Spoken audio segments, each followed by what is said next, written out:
तरुहस्य कृपासिन्धुभैव च पतितानां पावनेभ्यो वैष्णवेभ्यो नमो नमः। श्रीकृष्ण चैतन्य प्रभु नित्यानंद श्री अद्वैत गदाधर शिवासादि श्री गौरभक्तवृंद। हरे कृष्ण कृष्ण कृष्ण हरे हरे, हरे राम राम राम हरे हरे। श्री श्री गुरु गौरांग पाक पद्म कृपा प्रार्थना करें। अगरतला स्थित श्री जगन्नाथ मंदिर मठ प्रांगण उपविष्ट है पवित्र कार्तिक मास अवलंबने एवं मठ महंत महाराज परम पूज्यपाद श्रीमद् भक्ति कमल वैष्णव महाराजेर तत्त्वावधाने আমরা মাসব্যাপী আমরা বাল গোপালের মহিমা কথা আমরা শ্রবণ করার আনন্দ লাভ করছি। আমাদের কথা প্রসঙ্গ চলছিল ভগবান শ্রীকৃষ্ণ বালগোপাল নলকুবার মণিগ্রীব দ্বয়কে তিনি সাধুদের মহিমা কথা, সাধুর যে বৃত্তি তাহাদের যে মহিমা কথা এগুলা তিনি সব শ্রবণ করাচ্ছেন। তাহাদের বিভিন্ন রকমভাবে ব্যাখ্যান দিয়ে তাহারা কীরকমভাবে তাহাদের সমস্ত চরিত্র কথা। তো এই সমস্ত কথার মধ্যে থেকে আমাদের কথা চলছিল বৈষ্ণবগণ, সাধু বলতে অনেক রকম সাধু পাওয়া যায়, এক রকম নয়। যারা কালীর উপাসনা করেন ওরাও লাল কাপড় পরা ধারণ করে, তাদেরকেও অনেক সাধু বলে। যারা শিবের উপাসনা করেন তাদেরকেও সাধু সংজ্ঞা দেওয়া হয়। যারা আরো অন্যান্য বিভিন্ন সম্প্রদায়, যেমন মনে করুন রামকৃষ্ণ মিশন, মনে ভারত আশ্রম মনে করুন, আরও যত এরকম সম্প্রদায় দেখে তাদেরকেও সাধু বলা হয়। অনেকেই বলে কি আপনি রামকৃষ্ণ মিশনের সাধু, আপনি কি ভারত আশ্রমের সাধু, আপনি কি কোনো শৈব সাধু, কোনো কালী ভক্ত সাধু, এরকমভাবে বলা হয়। কিন্তু এখানে সেই শ্রেণীর সব সাধুর কথা নয়, সেই শ্রেণীর মধ্যে সেই রকম সাধুর কথা বলেন না এখানে। তাহলে কোন শ্রেণীর সাধু? যারা কৃষ্ণৈক স্বর্ণাপন্ন সাধু। কাদেরকে বলছেন, কাদের সম্বন্ধে বলছেন? কৃষ্ণৈক স্বর্ণাপন্ন, যারা ভগবত পাদ পদ্মে স্বর্ণাপন্ন আছেন, ভগবত সেবা ব্যতীত তাহারা কিছু বুঝেন না, ভগবানের সেবা ছাড়া তাহাদের জীবনের কোনো ধর্ম কার্য নাই, এমন যে সাধু। আজকে সাধু সাদৃশ্যং সিদ্ধ ধাতু ইত্যু প্রত্যয় অর্থে সাধু ধাতুটি যে সাদৃশ্যং সিদ্ধ ধাতু ইত্যু প্রত্যয় অর্থে সাধু। মহৎ কার্যম সাধনতে ইতি সাধু, যিনি মহৎ কার্যের সাধনা করছেন, সে মহৎ কার্যটিকে এই মহামায়ার সংসারে থেকে মহামায়ার সঙ্গে লড়াই করে মহামায়াকে পরাস্ত করে যে ভগবত সেবা লাভের জন্য যে তিনি ভগবানের পাদ পদ্ম প্রাপ্ত করতে পেরেছেন বা তার চেষ্টা করছেন, প্রয়াস করছেন, তিনি সাধু। এক অর্থে। আরেক অর্থ কি বলছেন? সব মানে নিজে সাফাই করেন, ধৌত করেন, পরিষ্কার করেন, যিনি নিজের জীবনের অনর্থকে সাফাই করার জন্য সাধনা করছেন, ভজনা করছেন। নিজের জীবনে অনেক কাচড়া কত যুগ যুগ ধরে, কত কাল ধরে এই জীবনের কত রকমের যে ময়লা কচড়া আছে, অনর্থ আছে, সেই সমস্ত অনর্থের থাকার দারুণ জীব ভগবানকে বুঝতে পারে না, ভগবানের ভজনের রাস্তায় তারা চলতে পারে না, আসতে পারে না। তো যারা এইরকম কার্যে চলেছেন তাহাদেরকে বলা হয় সাধু। ভগবত ভজন করার উদ্দেশ্যে, সেই জন্য এই প্রজাতি যে সাধু তাদেরই এখানে ভগবান প্রশংসা দিচ্ছেন। অনেকে আবার মদ মাতলামি করে বেড়ায়, গাঁজলু ভাঁজলু হয়ে ঘুরে বেড়ায়, নঙ্গ ধড়ঙ্গ ঘুরে বেড়ায়, ভগবানের ভজনার সঙ্গে যাহাদের কোনো সম্বন্ধ নাই, সাধুর ভেক নিয়ে মাত্র করে ঘুরে বেড়াচ্ছে, ভগবানের সঙ্গে তাদের কোনো ক্রিয়াই নাই। সকাল বিকালের কোনো ত্রিসন্ধ্যার মধ্যে মনে হয় কোনো এক সন্ধ্যা, তো অত ভগবানের কোনো নাম কীর্তন বলুন বা তার সঙ্গে কোনো ভোগ রাগের বিষয়ে তার কোনো কথা শ্রবণ ইচ্ছুক কোনোটাতে তাহাদের রুচি দেখা যায় না। এমনি এমনি জগতে সাধু ঘুরে বেড়ায়। তো ভগবান এখানে কোন প্রজাতির সাধুর কথা বলছেন? সাধু নাম সময় চিত্তা নাম সুতরাম মত কৃতাত্ম নাম দর্শনাম ন ভবেদ বন্ধ কুমোক্ষণ সবিতুর যথা। যে সমস্ত সাধুগণ মত কৃতাত্ম নাম, আমার নামকে আশ্রয় করে আমার যাহারা প্রবেশ করতে চাইছেন, আমাকে প্রাপ্তি করতে চাইছেন, তাহারাই প্রকৃত সাধু। তাহারাই প্রকৃত সাধু। ভগবানের সঙ্গে যাদের সম্বন্ধ আছে, কৃষ্ণৈক শরণাপন্ন গুরুর আশ্রয় থেকে যাহারা ভজনার পথে চলেছেন, তাহাদেরকে এখানে সাধু সংজ্ঞা ভগবান তাহাদেরই প্রশংসার পথে চলেছেন। শেষ প্রজাতি সাধু এখানে কি বলছেন ভগবান? এদের স্বভাবটি কেমন, এরা কি ধরনের জগতে এদের কার্যকৌশল বা এদের কার্যকৌশল বিষয় দেখতে গেল কি করে বোঝা যাবে? সাধু তো অনেক বলা হলো।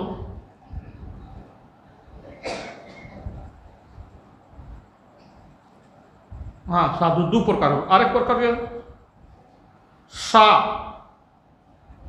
সা মানে संस्कृत शब्द सा बोलते स्त्रीलिंग वाचक शब्द, स्त्रीलिंग। सा ते ताहा ता ताम ते ता, যদি সংস্কৃত পড়ে থাকেন তাহলে বুঝতে পারবেন। সা শব্দের অর্থ প্রকৃতি, স্ত্রীলিঙ্গ বাচক। ধু, নিজেকে এর থেকে বাঁচার রাস্তা সাফ করছেন, প্রকৃতি থেকে বাঁচার রাস্তা এবং ভগবত পাদ পদ্মে যাবার রাস্তা সন্ধান করছেন, তিনিও সাধু। তো এই মহামায়া,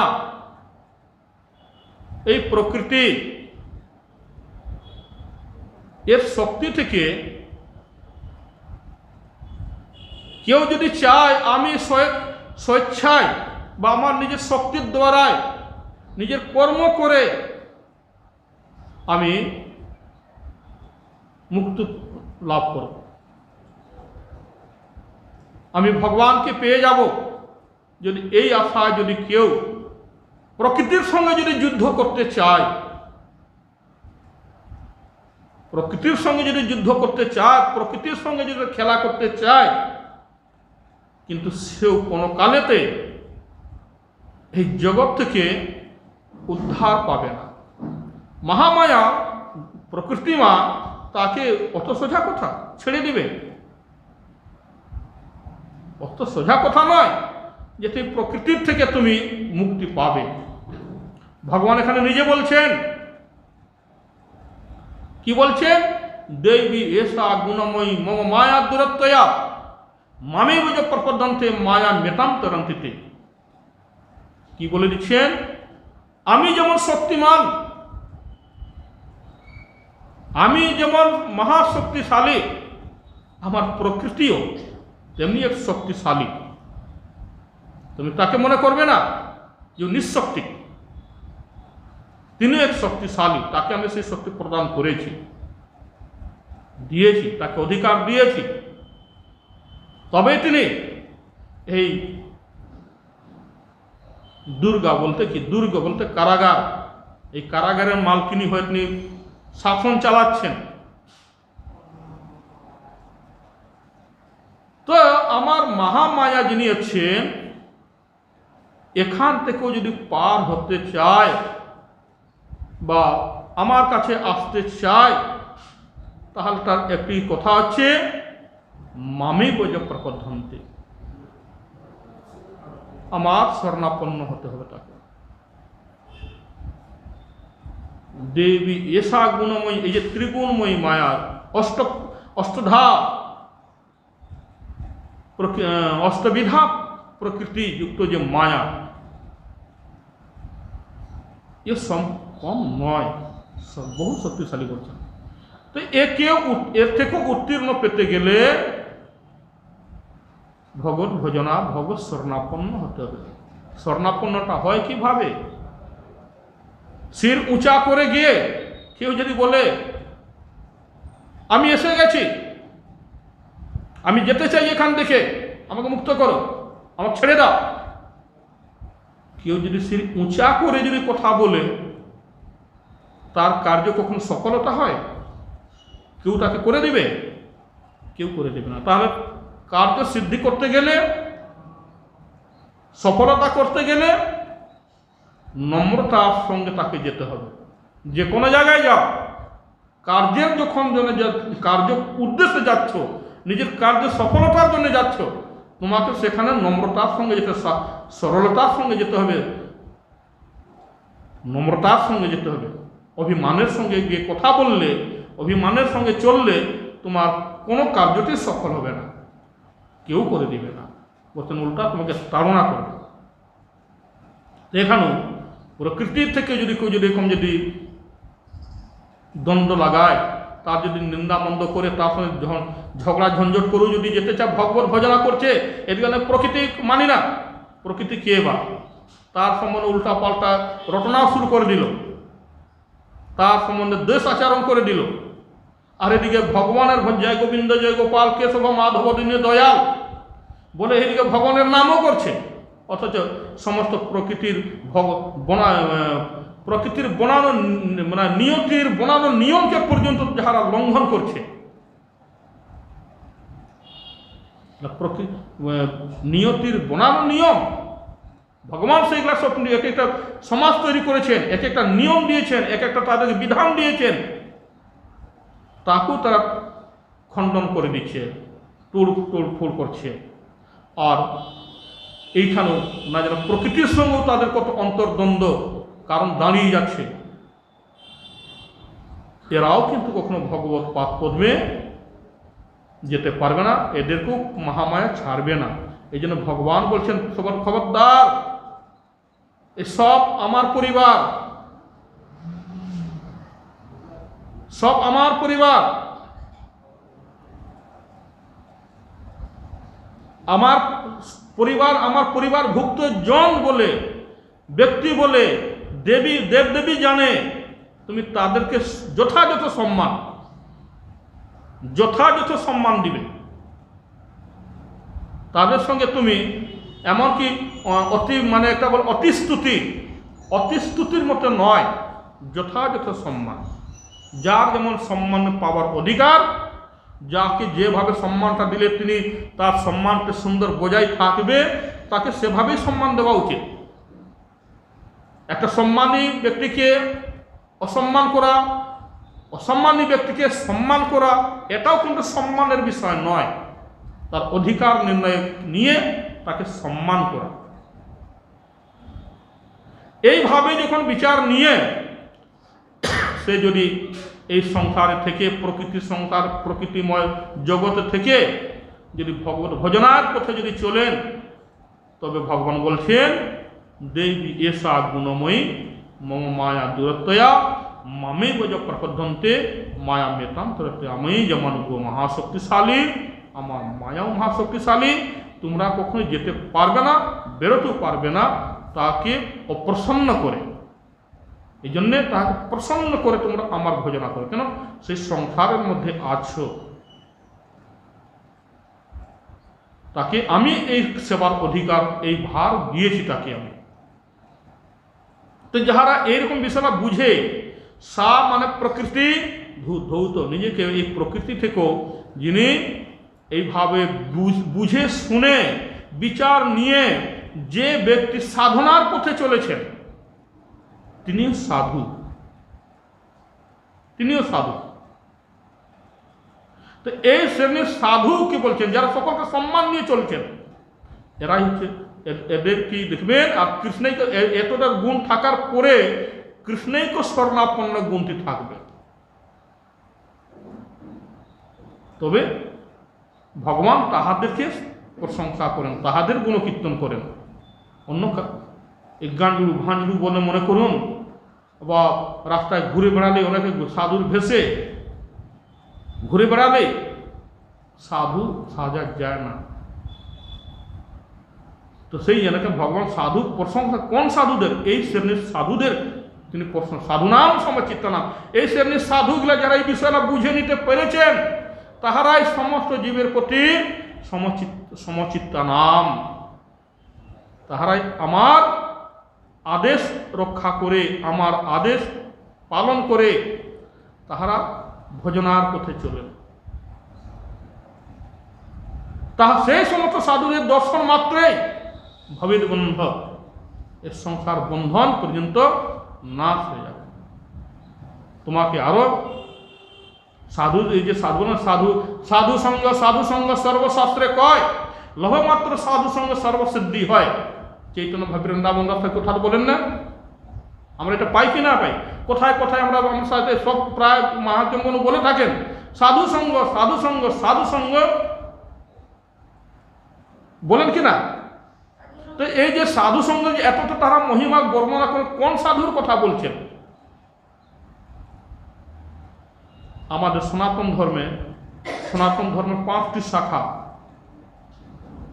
গানপত্য, শৌর্য, গানপত্য, শাক্ত, শৈব এবং বৈষ্ণব। তার মধ্যে বৈষ্ণব হচ্ছে সর্বশ্রেষ্ঠ। শৌর্য, গানপত্য, শাক্ত, শৈব থেকেও শ্রেষ্ঠ, সর্বশ্রেষ্ঠ ধর্মের মধ্যে, সনাতন ধর্মের মধ্যে বৈষ্ণব ধর্ম।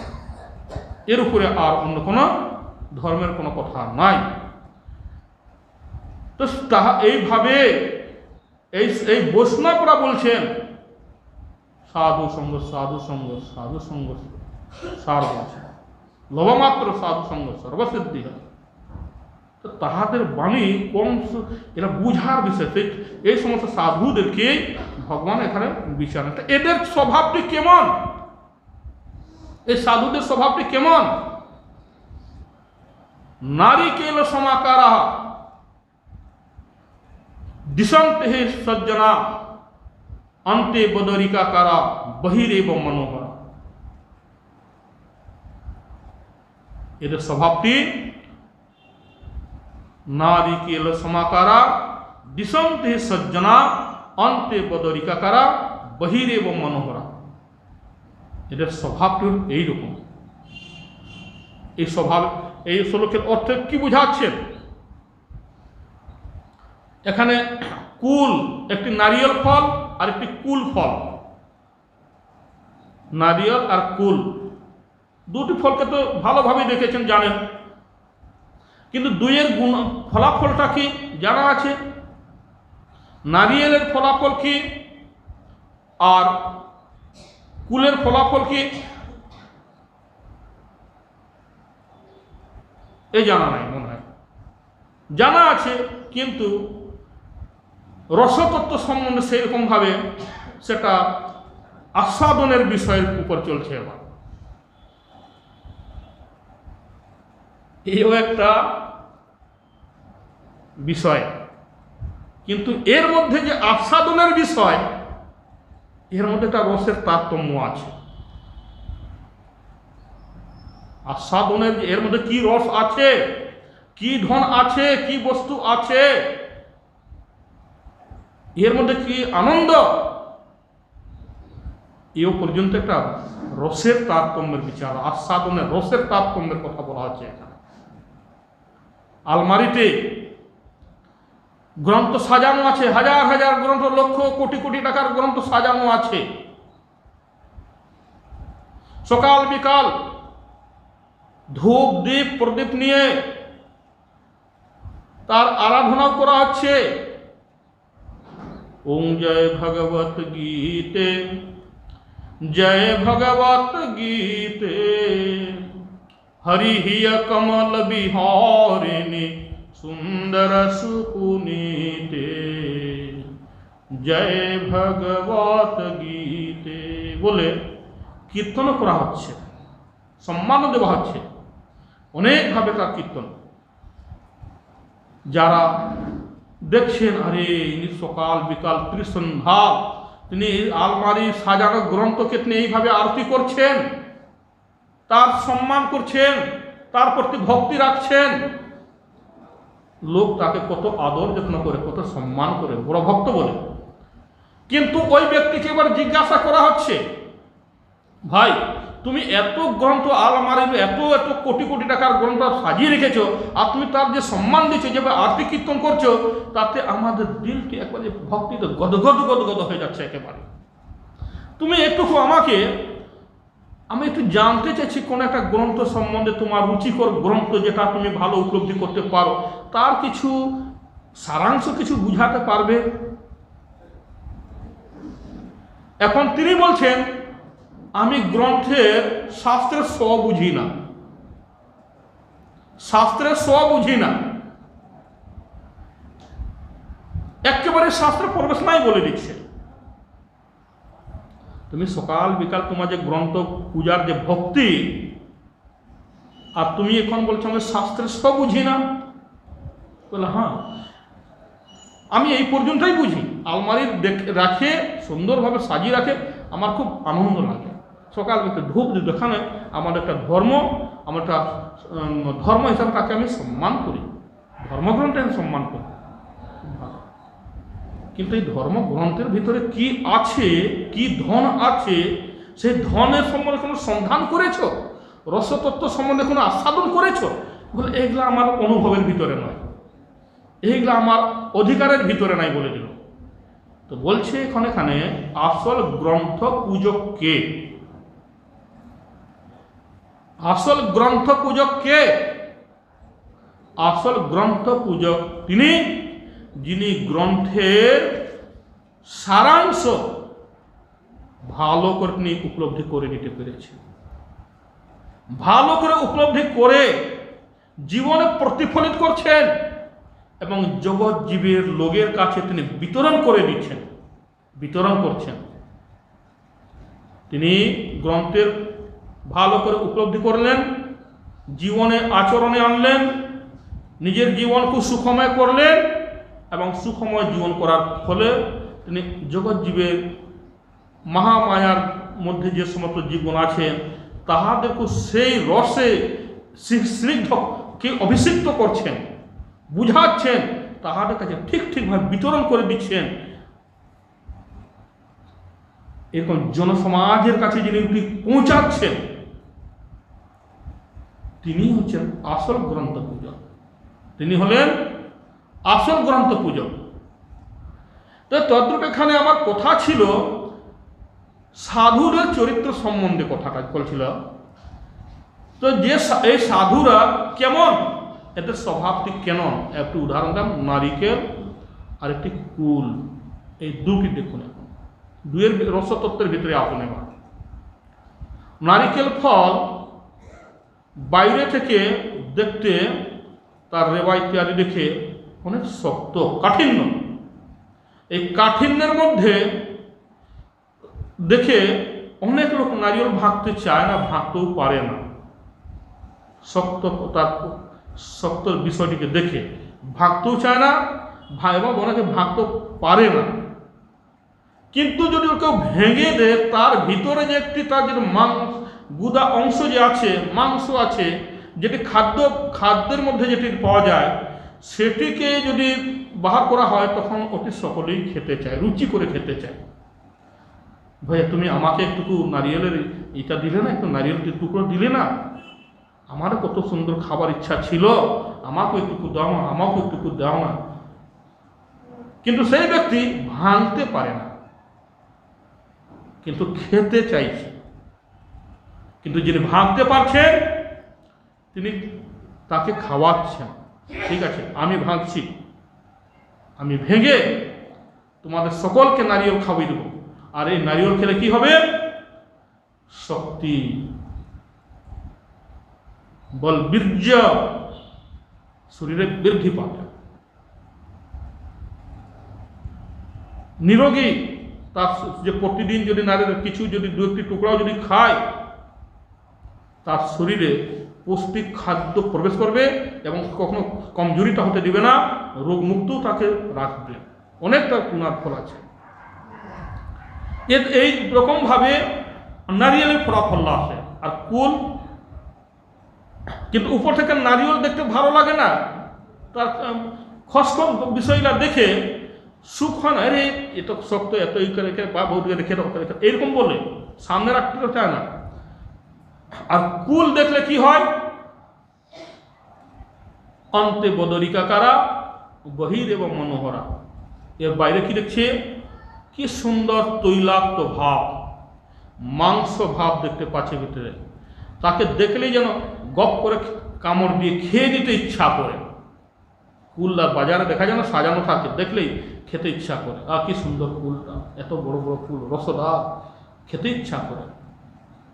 কিন্তু ওই কুলটি যদি কেউ খাওয়ার পর যদি ভিতরে যেটা একটি কি আছে, এবার গুঠলি আছে। কি গুঠলি? খুব শক্ত গুঠলি আছে। ওকে যদি কেউ এবার কামড় দিয়ে, খুব জোর করে কামড় দিয়ে দেয় কোনো ভুল বসত বা এইভাবেও, তার দাঁত উপরে পড়ে যাবে। একবার দাঁত কি হবে? ঝরে পড়বে একেবারে। তাই আমি কুল ফলের যেমন ঘটনাটি বলছে, উপরে যে তার যে তার মাংস দেখে যে খাবার ইচ্ছা, ওটা খেলো, কিন্তু ভিতরে যে গুঠলিটি খুব শক্ত, ওতে দাঁত পর্যন্ত ভেঙে যায়। আর অধিক পরিমাণে যদি কুল খায় ফেলে, তাহলে তার গলায় খুশখুশি, গলায় খাঁসি ইত্যাদি তাকে আক্রান্ত করে ফেলবে।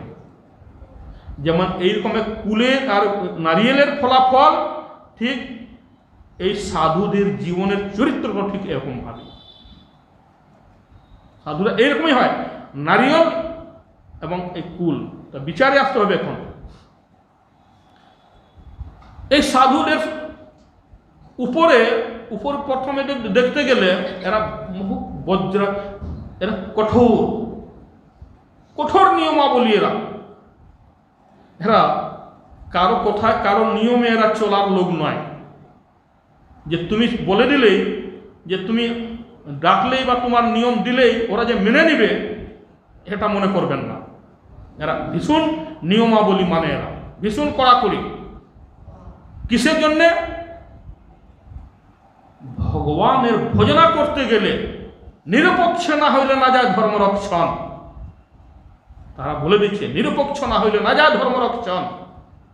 ধর্মরক্ষা করতে গেলে, ভগবানকে পেতে গেলে, ভক্তি জীবন সাধনা করতে গেলে নিরপেক্ষ হতে হয়। পরাপেক্ষিতে ভজনা হয় না, পরাপেক্ষিতে ভগবানকে পাওয়া যায় না। তার জন্যে নিরপেক্ষ না হলে না যায় ধর্মরক্ষণ। তাহারা নিরপেক্ষবাদী হয়ে তারা ভজনা করেন। এই জন্য ওরা কারো বিচারে, কারো কথাতে তারা উঠা বসা করার লোক নয়।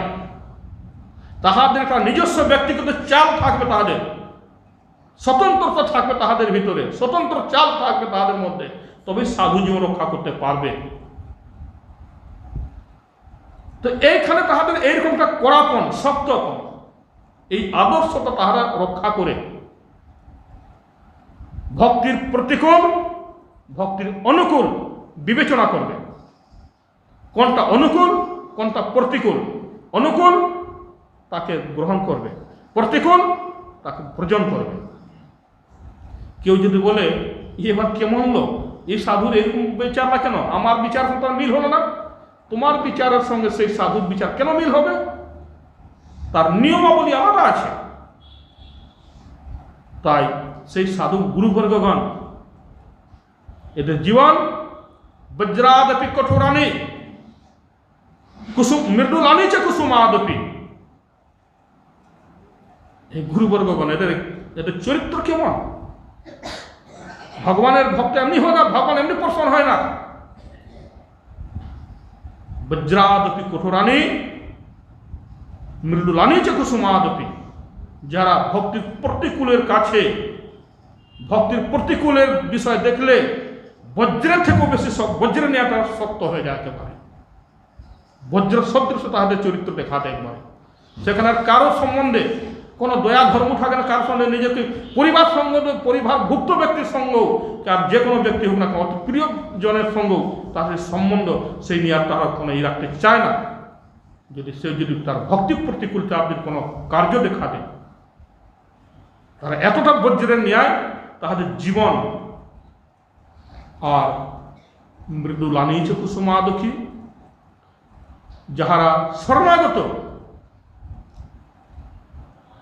যাহারা ভগবত ভজনার পথে চলতে ইচ্ছুক, সাধু সন্তের কথা মানতে ইচ্ছুক, মানে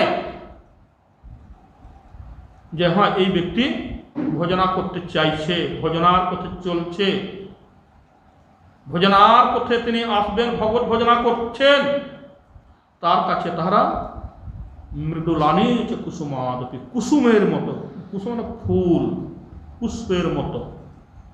পুষ্প যেমন খুশবু ছাড়ে এবং সকলের প্রিয়, সেই পুষ্পের দ্বারায় ভগবানকে লাভ করা যায়। তো এদের যে শ্রদ্ধা ভক্তিটি দেখে যখন গুরুবর্গণ দেখে, যে তখন তাহাদের প্রতি পুষ্পের ন্যায় তাহাদের হৃদয়টি হয়ে যায়।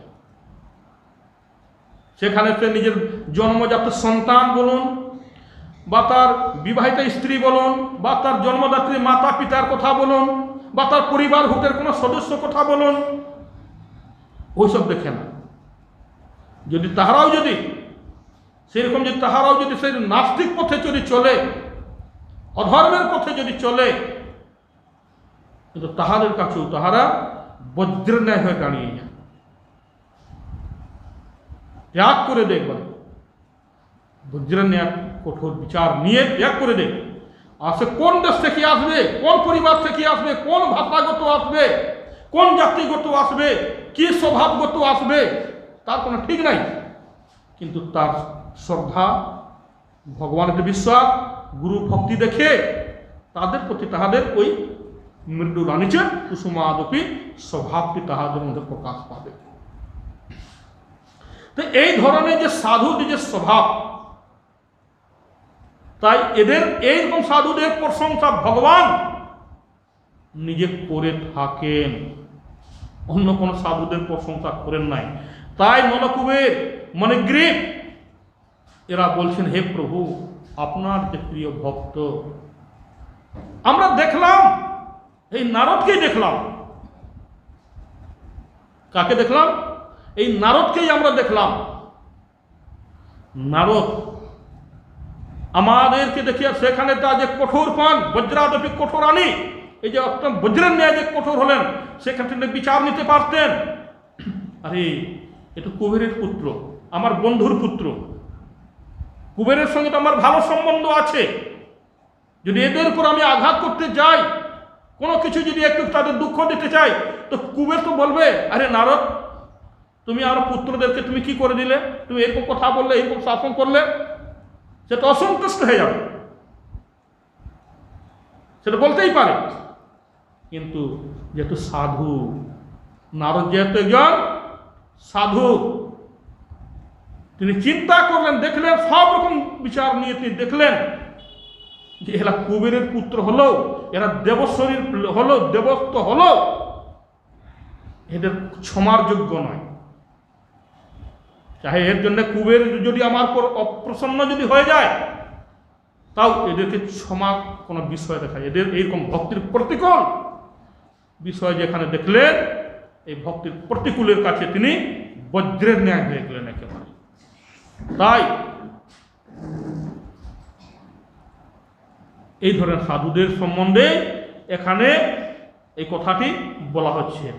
তারপর আবার কি বলছেন, হে প্রভু আপনি মোচিত ভক্তি ভাজ কৃত উচ্চ,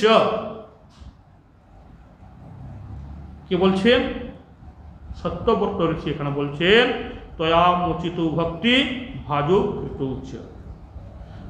তুমি তোমার ভক্তদের মধ্যে এবং তোমার মধ্যে, তো ওখানে ভক্তদের কথা বলছেন, এখানে ভক্তদের কথা বলা হয়েছে কেন, মোচিত ভক্তি ভাজ কৃত, এই শব্দটি এখানে উল্লেখ করা আছে, এখানে দ্বিবচনের শব্দ উল্লেখ করা আছে।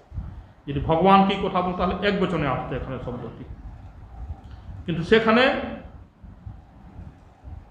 কি বলছেন, এই দুই বচনে কাদেরকে দেখছেন, এই নল আর কুবের, এই দুইজন, এই নল কুবের, আর এই দুজনকে দেখে এখানে দ্বিবচন শব্দের প্রয়োগ করেছে।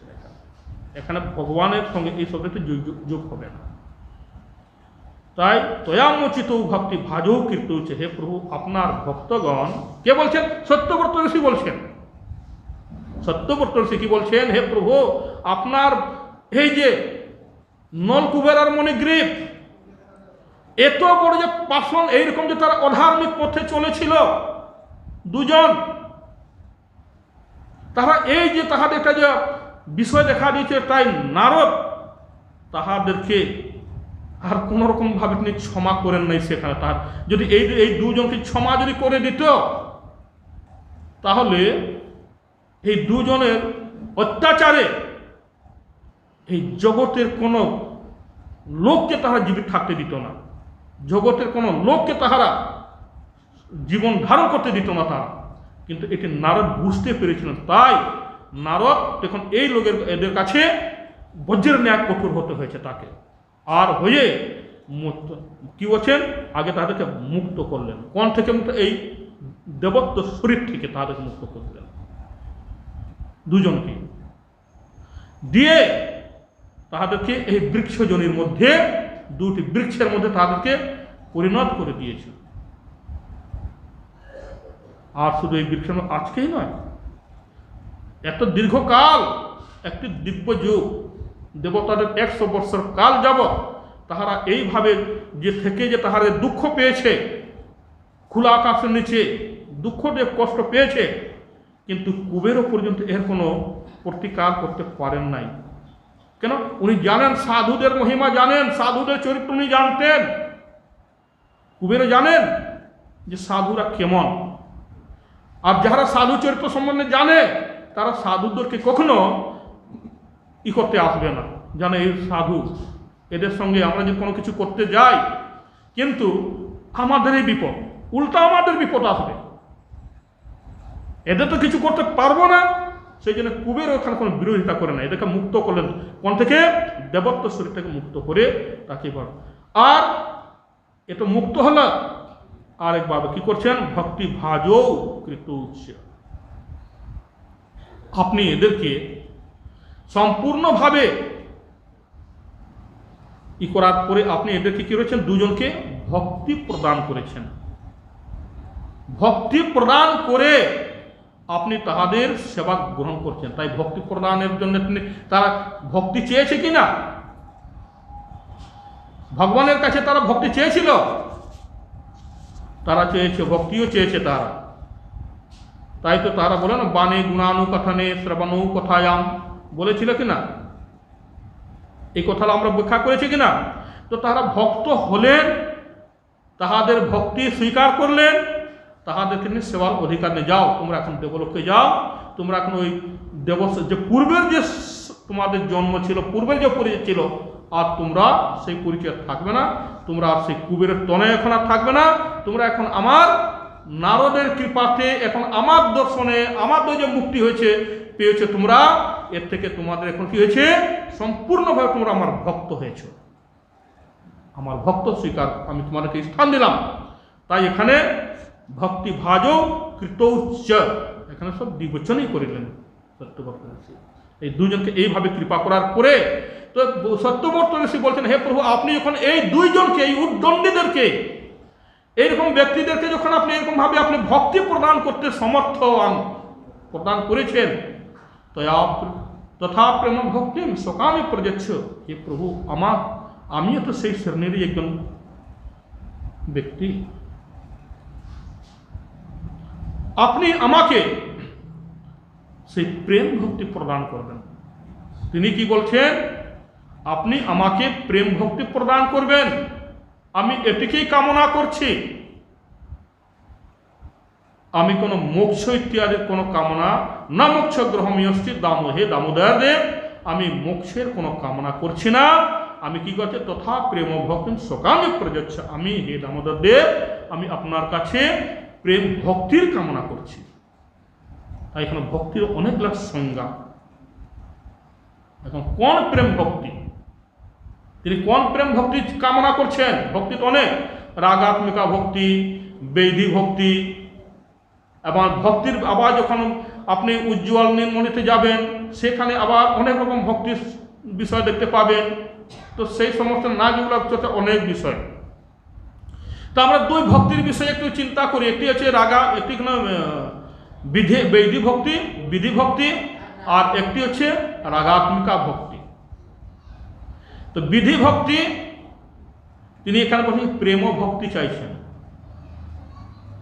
অন্য কোনো ওই বিধি ভক্তির কথাও বলছেন না। এইগুলো কিন্তু বর্ণনা দিতে হচ্ছে এই জন্যে যে বিধি ভক্তিটি কোথায় প্রকাশ পায়, এই বিধি ভক্তি দ্বারকাতে ঐশ্বর্য এবং মাধুর্য মিশ্রিত যেখানে প্রেম, বা অনেক ক্ষেত্রে আছে কেবল বিধি, সেখানেও ভক্তি আছে, কেবল মর্যাদা আছে, কেবল মর্যাদা সম্পন্ন একটি ভক্তি, আর একটি ঐশ্বর্য এবং মাধুর্য মিশ্রিত একটি ভক্তি। যেমন বৈকুণ্ঠে যে ভক্তি, যেখানে লক্ষ্মী নারায়ণ আছেন,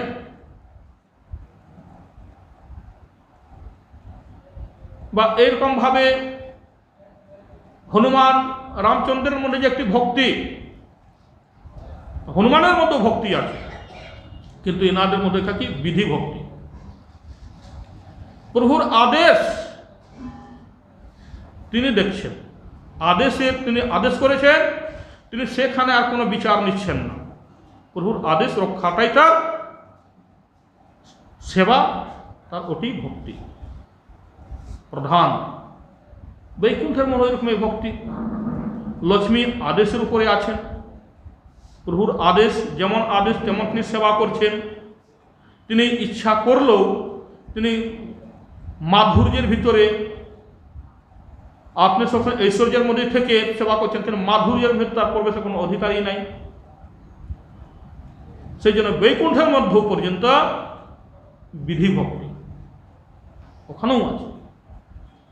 দ্বারকাতে যখন যাচ্ছেন তখন সেখানে বিধি এবং ঐশ্বর্য দুটি মিশ্রিত চলছে, ওখানে দুটি। আর ব্রজের মধ্যে যখন চলছেন সম্পূর্ণ প্রেম ভক্তি, রাগাত্মিকা ভক্তি প্রকাশ পাচ্ছে। এক একটি লোকেতে, এক একটি স্থানে এক এক রকম ভক্তির অঙ্গগুলোও দেখা দিচ্ছে। তো এখানে তিনি কোনটি চাইছেন, তথা প্রেম ভক্তি সকামে প্রযোজ্য, হে দামোদর দেব, আমি আপনার কাছে না বিধি ভক্তি না ঐশ্বর্য মিশ্রিত ভক্তি আমি এও চাইছি, আমি চাইছি মাত্র প্রেম ভক্তিটি আপনার কাছে কামনা করেছি। এখন প্রেম ভক্তি, এখন রাগা ব্রজের যে প্রেম ভক্তির কথা আসবে, প্রেম ভক্তি কোথায় হয়? ব্রজের ভিতরে, দ্বারকার ভিতরে তো নয়, বৈকুণ্ঠের ভিতরেও নয়, একটি একমাত্র ব্রজের ভিতরে আছে।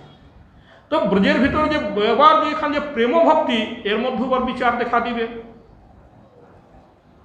এখানে শান্ত, দাস্য, সখ্য, বাৎসল্য, মধুর, এও আবার বিচার দিচ্ছেন। এখানে বিচারের মধ্যে যেতে গিয়ে এখানে বলছেন প্রেম ভক্তি, বলছেন আমি যে রসের ভক্ত, আমি হচ্ছে বাৎসল্য রসের ভক্ত, আমি বাৎসল্য রসের ভক্ত। সেই জন্য আমার যে বাৎসল্য রসের যেটি প্রেম ভক্তি, আমাকে বাৎসল্য রসের প্রেম ভক্তিটি যেন আপনি আমাকে প্রদান করবেন। আপনি কৃপা করে এই ভক্তি আমাকে প্রদান করবেন, অন্য কোনো ভক্তি আমি মধুরত, আমি শান্ত প্রেম ভক্তিও আমি চাইছি না, দাস্য প্রেম ভক্তিও আমি চাইছি না, আমি সখ্য প্রেম ভক্তিও চাইছি না, আমি চাইছি বাৎসল্য প্রেম ভক্তিটি চাইছি, মধুর প্রেম ভক্তিটিও চাইছি না। এইভাবে কামনা করে তিনি দামোদর দেবের কাছে প্রার্থনা করছেন।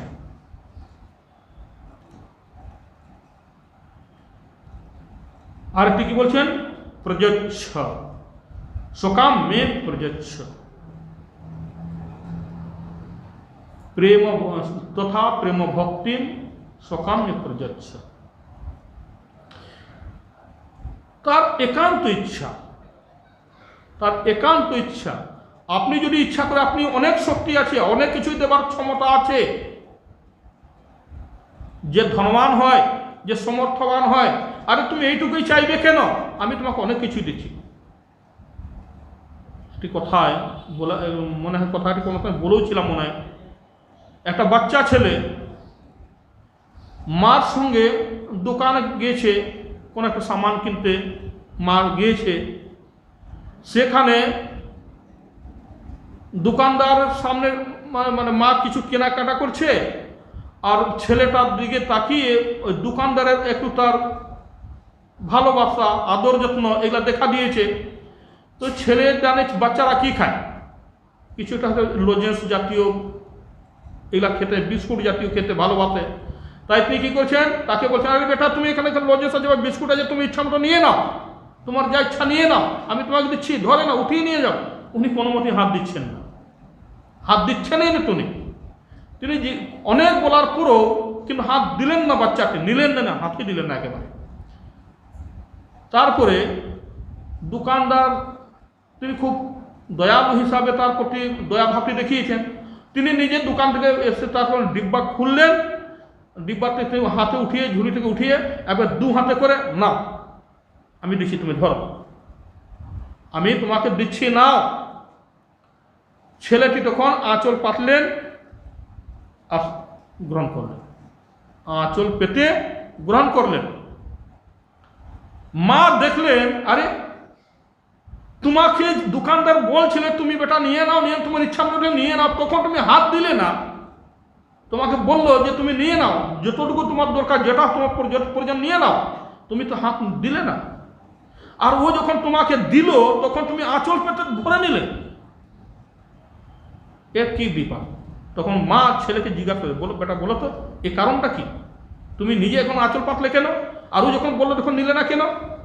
তখন ছেলেটি কি বললো, মা জানো, আমি যদি হাত লাগিয়ে নিতাম তো আমার মধ্যে কি আছে, আমার তো ছোট হাত, হয়তো 2টি বা 4টি, এর অধিক তো আমি হাত দিতে পারতাম না, আমার হাতে তো আসতো না। ওই 2-4টির মধ্যে আমি প্রসন্ন হয়ে থাকতে হতো, আমাকে ওর মধ্যেই খুশি হয়ে থাকতে হতো। আর উনি আমাকে দিলেন, কত দিলেন দেখো না, একটা আঁচল করে তার 2 হাত উঠিয়ে তিনি ওটা ডিব্বাও ঢেলে দিতেন। এখন দেখো আমার কত, আমার হাতে পরিমাণ বিচার করতে গেলে আমার মনে হয় 20-25 গুণও হয়ে যাবে, এইটা আমার কতদিন চলবে। তো ভগবান সত্যব্রত ঋষি বলছেন, প্রভু আপনি যদি আমাকে দিতেও যদি চান, আপনি আমাকে অনেক কিছুই দিতে পারেন, বহু কিছুই দেবার আপনার ক্ষমতা আছে, আপনি পূর্ণ স্বয়ং ভগবান। কিন্তু অত নিয়ম আমি কি করব, ওগুলো তো আমার প্রয়োজন নাই। আমার যতটুকু প্রয়োজন সেটাই আমি গ্রহণ চাইছি, অতটুকুই আমি চাইব আপনাকে। আপনি সমর্থবান ব্যক্তি, আপনি বহু কিছুই দিতে পারবেন, কিন্তু আমার সেই সব মান নাই। আমার মান প্রেম ভক্তি, এটি মান আছে, এটি আমি প্রযচ্ছ করছি, এটি আমি যাচনা করছি। এইভাবে সত্যব্রত ঋষি দামোদর দেবের কাছে প্রার্থনা করেছেন। তিনি সময় হয়ে গেছে, এইসব কথা নাই পরিচ্ছেদ, আবির্ভাব তিরোভাব কহে মাত্রভেদ, বাঞ্ছা কল্পতরুভস্য কৃপা সিন্ধুভ্যেব চ পতিতানাং পাবনেভ্যো বৈষ্ণবেভ্যো নমো নমঃ।